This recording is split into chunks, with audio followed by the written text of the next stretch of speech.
Nous irons voter dimanche. Voilà ce qu'a promis le président de la commission électorale au sortir de 3 heures de réunion.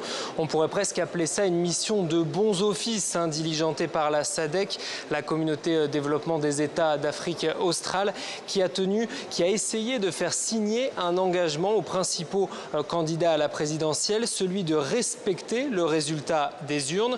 Mais cet accord n'incluait pas dans un premier temps la CENI.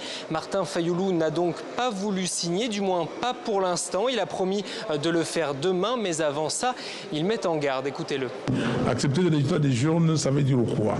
Il faut que les élections soient transparentes, crédibles et apaisées. C'est-à-dire, comme l'avait dit le cardinal Mosengo à son temps, il faut que le résultat soit conforme à la justice et à la vérité. Vous avez vu la campagne, vous avez suivi les plébiscites. Vous avez suivi.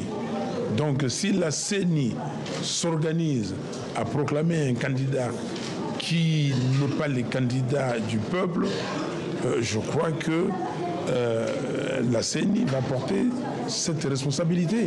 Et tous les candidats ont aussi posé leurs exigences vis-à-vis de la commission électorale, notamment par rapport à la machine à voter. Écoutez Vital Caméré.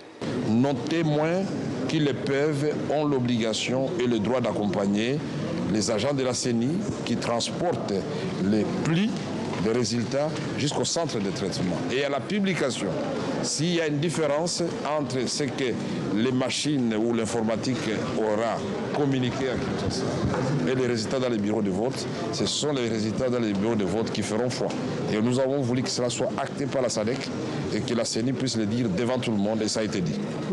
Cet accord, cet engagement doit être donc paraphé demain lors d'une nouvelle réunion par les candidats, mais aussi par la commission électorale.